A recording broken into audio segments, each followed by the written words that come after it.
ভোর সকালে আকাশে কুসুম কুসুম ভাব থাকলেও সকালের আলো ফোটার পরপরই বিক্ষিপ্তভাবে অনেক জায়গায় বৃষ্টি হয়েছে। ক্ষণিক বৃষ্টি শেষে আকাশে আবারও রোদের ঝলকানি দেখা যায়। দেশের দক্ষিণ ও দক্ষিণ পূর্বাঞ্চলের ৭ জেলায় বজ্রবৃষ্টির আশঙ্কা করেছে আবহাওয়া অধিদপ্তর।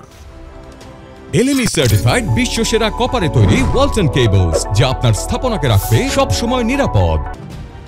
২২ আগস্ট দেওয়া পূর্বাভাসে আবহাওয়া অধিদপ্তর জানিয়েছে, খুলনা, বরিশাল, পটুয়াখালী, নোয়াখালী, কুমিল্লা, চট্টগ্রাম ও কক্সবাজারের ওপর দিয়ে ঘন্টায় ৬০ কিলোমিটার বেগে বাতাস বয়ে যেতে পারে, হতে পারে বজ্রবৃষ্টি।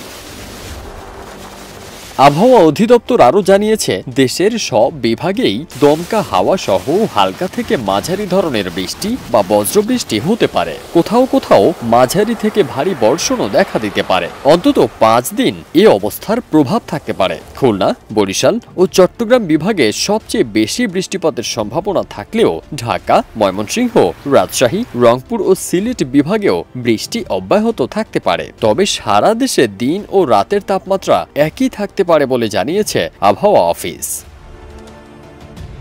মৌসুমী বায়ুর প্রভাবে সৃষ্ট এই আবহাওয়া পরিস্থিতি মোকাবিলায় জনগণকে সতর্ক থাকার পরামর্শ দিয়েছে সংশ্লিষ্ট কর্তৃপক্ষ। ফারদিন সানি, দেশ রূপান্তর।